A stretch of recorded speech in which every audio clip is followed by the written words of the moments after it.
Okay, this is the assignment 4 on standard form. Let's begin. So here we have to fill in the blanks. In the first question, before we start, it's worth noting that throughout this, I'm going to be talking about divided by 10 being the same as timesing by a tenth. We should know that. And we should know that timesing by a tenth is the same as timesing by 10 to the negative 1. Okay. Similarly, we should know that dividing by 100 is the same as timesing by a hundredth, which is the same as timesing by 10 to the negative 2. Okay, so we should know this, and I'll be referring to these synonymously, so i.e. that they're all the same throughout this video. So in this question we have 12 times 10 to the 8, which is 12 with 8 zeros, divided by something is equal to 3 times 10 to the 8, which is going to be 3 with 8 zeros, or 300 million. Okay, so how do we get from, I think it's 1,200,000,000 to 300 million? Well, we're going to divide by 4. Okay, so that's what we would have to do there. So you could have just worked it out in your head, could have written out with all the zeros like I did to help you out. In the next one, question 2, we've got 4 times 10 to the 8, which we know is 400 million. And we have 2 times 10 to the 5 here, which we should know is 200,000. So what we can do from here is work out that to get from 400 million to 200,000, we're going to have to times by 2 to get to 400,000, and then by another 1,000 to get to 400 million. So we could say in that box 2 times 10 to the 3 or 2,000. Notice also that if we want the powers of 10 to be the same, to get from 10 to the 5 to 10 to the 8, we're going to have to times by 10 cubed.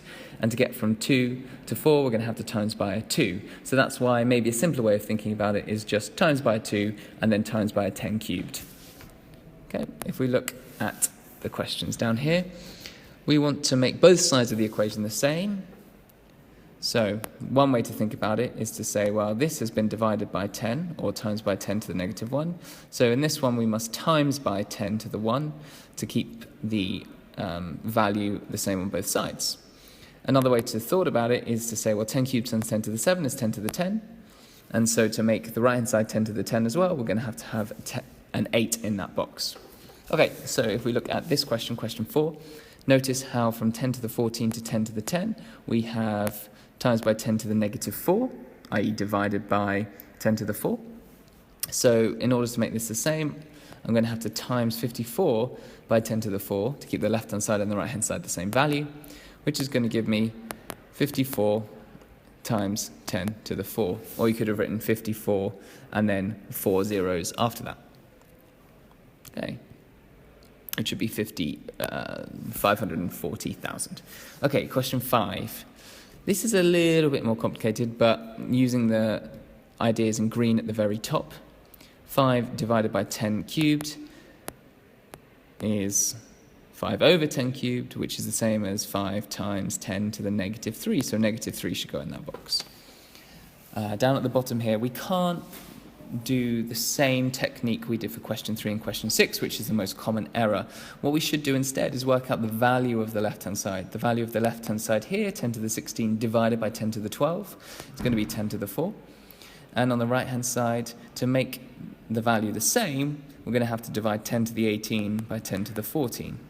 Okay, so that's how to do that question. Notice here that we've timesed what's called the first number in the division by 10 squared, and actually we've done the same to the divisor. This is another way of thinking about it. 10 to the 16 over 10 to the 12, which is the left-hand side of the expression, is the same as 10 to the 16 over 10 to the 12. And to keep it the same, we could times the numerator and the denominator by the same thing to use equivalent fractions. So we could think about this question in terms of fractions rather than using the division sign, because we know the division sign is the devil's work. Okay?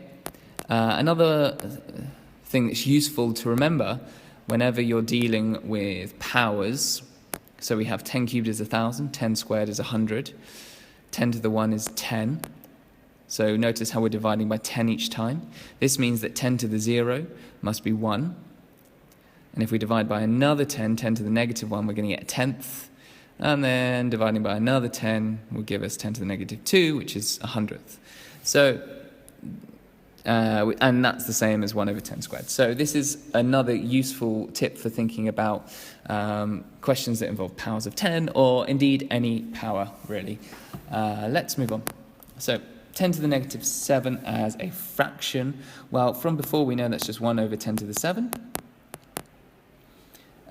Which is the same as, well, 10 to the 7 is going to be a 1 with 7 zeros. So it's going to be 10 million. Okay.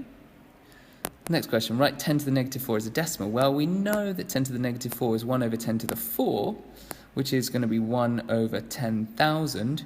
So it's just a 10,000th. We notice that after the decimal point, we have the tenths, the hundredths, the thousandths, and then the 10,000ths. So that's where the 1 goes. That's the column the 1 has to go in because it's 1/10,000th. Here, another slightly confusing question. If we were to start listing the place value of all these columns, we've got tenths, hundred thousandths again, then it's going to be 10,000ths, 100,000ths, and millionths here. And that makes this 5 billionths. So we have 15 billionths. Okay. Here, notice that if we had 15 in, or the 1 in that column and the 5 in that column, 5 here that was written in purple would be in the millionths column. So this number that I've just written in purple would be 15 millionths. Okay.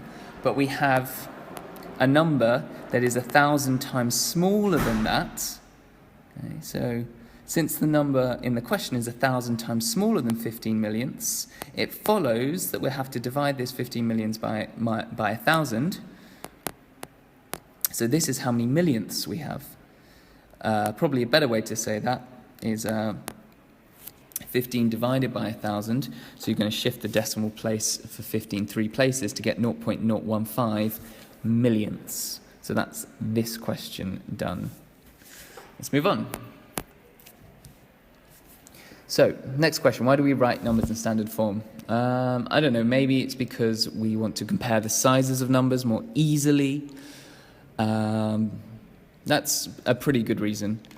Sometimes it's easier to do the multiplication using standard form, but it's also a way to avoid writing lots of zeros. Yeah, we don't necessarily want to write all these zeros. And you'll have to write lots of zeros if you have a massive number or a really tiny number. So examples would be like 1 times 10 to the 100. You wouldn't want to write that in ordinary form because you just have to write 100 zeros. It would be ridiculous. Similarly, here, 2 times 10 to the negative 11. Well, you'd end up having to write 0.0000000, and then at some point you get to a 2. So imagine that negative 11 was negative 1,000 or something. It would be ridiculous. Okay, the following numbers in standard form. 5 times 10 squared is the first one. The next one is 4 times 10 to the 6. So we'd have to shift the decimal place 6 times, so it makes sense that's 4 times 10 to the 6. This one, we're going to have to shift the decimal place 1, 2, 3, 4 times, so it's 8.5 times 10 to the negative 4. Hopefully you got those right. If you didn't, just check that you got you understand how you're moving the decimal place, and also remember that in standard form, the first number must be between 1 and 10. Okay, moving on. Question 4.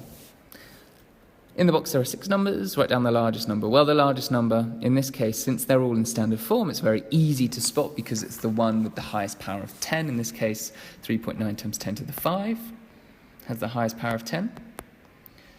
What is the largest number in ordinary form? Well, we just do the multiplication in a sense. We're going to shift that decimal place 5 places. So it's going to be 390,000. Write the smallest number. In this case, we're just looking at the powers and looking for the smallest power, and we get 6.7 times 10 to the negative 3 as the smallest power. So that's the smallest number. In ordinary form, we shift the decimal place 3 places, or shift the number 3 places, whatever you prefer to think about, and we end up with 0.0067. So that's shifted the decimal place 3 places to get 0.0067. Okay, moving on. In this question, we have a product. In a product, we can use the associative law and the commutative law. The associative law states that the priority doesn't matter. If we have a product, we can change the brackets and nothing changes. Similarly, we can also change the order. So I'm going to write this without brackets to begin with, since they don't mean anything in a product. They signify priority, but since the priority doesn't matter, we can write it without brackets. Next, we can use the commutative law to change the order. And now we can do the multiplication. So we can do 5 times 7 to give us 35, and 10 times to the 13 times 10 to the 6, that's going to be 10 to the 19. This is not in standard form, though, since 35 is bigger than 10, so it should be 3.5. Since I've shifted 35 a place value to make it 10 times smaller, I must increase the power of 10 by 1 to make that 10 times bigger. So it's 3.5 times 10 to the 20. It's a bit like the questions on the very first page. Okay, next. Again, we have a product, so the brackets don't matter since the priority doesn't change. Or changing the priority doesn't change the value of the product is probably a better way to say that. So I'll say that again. Changing the priority, changing the brackets in a product, does not change its value. Okay, if we write it without brackets, we get the following. We can use the commutative law to change the order. And then we can do the multiplication 4 times 8 to give us 32. That should be a 32, not a 12. Change that. And then times 10 to the power of 7. Okay. And then this number is not in standard form, so we have to change 32 to 3.2, and since we've shifted that one place value or divided it by 10, we're going to need to increase the power of 10 by 1 to get 10 to the 8. So this number is now in standard form. All right, moving on. We have a division with standard form. Now, with division, the priority is important, so we can't just get rid of the brackets and move things around. That doesn't make sense. There's no commutative law for division. My suggestion is to rewrite this as a fraction, since this is what we're dealing with, and we know that the division sign is the devil's work, so we don't want to use it. From here, we can now split up this into 2 fractions being multiplied together.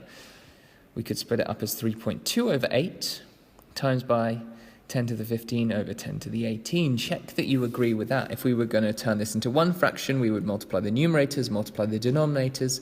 So indeed, these two are the same. From here, we can do some simplification. Okay, so the first fraction, 3.2 over 8, we could change to 32 over 80 if we wanted to. Getting whole numbers makes it easier to simplify a fraction. The fraction here, 10 to the 15 divided by 10 to the 18, well, we could think about subtracting the indices, giving us 10 to the negative 3. Another way to think about this would be that 10 to the 18 at the bottom there is the same as 10 to the 15 times 10 to the 3. The 10 to the 15s cancel. Okay, there's a common factor of 10 to the 15, so we end up with 1 over 10 cubed, and we know that 1 over 10 cubed is 10 to the negative 3. So that's just to convince you that we're allowed to simplify and cancel like that. Now all we have to deal with is this fraction, 32 over 80. Well, there's a common factor here. The common factor is 8, so we can say it's 4/10 times 10 to the negative 3. 4/10 is 0.4 times 10 to the negative 3. And 0.4, to turn it into standard form, it must be between 1 and 10, so we're going to times this 0.4 by 10 to get 4. And if we've made this 10 times bigger, then we're going to have to make the power of 10 times smaller, so we're going to reduce the power by 1 to get 10 to the negative 4. Okay? So that's that solution. Check that you agree with this. If there are any problems, let me know. Okay, just reiterating that we have timesed the number there by 10, so we've timesed the power, or timesed this part of it by 10 to the negative 1, which reduces the power by 1. Okay, this question 17, a lot of people made mistakes in this question, but you have to use BIDMAS. Because there's addition sign, there's no commutative law, you have to do the multiplication first before you can do the addition. In order to add these things, the best way to do it is to write both numbers in ordinary form and then to do column addition like you did in primary school. So 1.43 times 10 to the negative 3 is 0.00143. 6.27 times 10 to the negative 5 shifts the decimal place 5 places, giving us 0.0000627. Then we're just going to do column addition. So we write the columns in line and then just add as if we were in primary school. So 7 plus the 0 gives us the 7, 2 plus the 0 gives us the 2, 6 plus the 3 gives us the 9, and then the 4, the 1, and then the 0, and then the 0.0. So that's the answer, 0.0014927. Okay. Next question. This question relied on knowing distance is speed times time, or knowing your distance, speed, time triangle. This distance, speed, time triangle is very useful. If you cover up speed, you can see that speed is distance over time. If you cover up time, you see that time is distance over speed. And if you cover up the distance, d, you get distance is speed times time. That's how we use that. You should know this from physics, I hope. Okay, next. What are we trying to work out in this question? Well, we're trying to work out how long it would take. So we're trying to work out the time. So we know that's distance over speed. Okay. What is the distance in this case? Well, it's 588 million kilometers. And we're going to divide that by the speed. The speed is 3 times 10 to the 8, or 300 million meters per second. Now, the problem in this question is that we have different units. We have kilometers and meters. So really, to do this question correctly, we're going to need to convert the numerator into meters. So to convert from kilometers to meters, you're going to multiply it by 1,000. So now, instead of having 588 million, we have 588 billion meters divided by 300 million meters per second. Okay, now we can do some cancelling. So cancel the factors of 10. So I've basically, although I've just cancelled zeros, what I've really done in a sense is I've divided the numerator by 100 million, and the denominator by 100 million, which gives me 5,880 over 3, which is the same because we can cancel common factors. So let's just do 3's into 588, and then we can make that 10 times bigger. So this gives 196. So the answer is 1,960 seconds. Okay. Another way to do it, which I really like, is to keep it as 588 times 10 to the 6 for million kilometers over, and then change this to meters by timesing it by 1,000. Timesing it by 1,000, same as timesing by 10 cubes. It's 588 times 10 to the 9 meters. And then we're going to do 588 times 10 to the 9 divided by 3 times 10 to the 8 meters per second. When we do the division, it's just like the previous question. We can split it up into two fractions, 588 over 3 times 10 to the 9 over 10 to the 8. When we do 508 divided by 3, we get 196, and 10 to the 9 times 10 to the 8 is 10 to the 1. So that's why we get 1,960 seconds in a slightly different method using standard form rather than putting the numbers into ordinary form.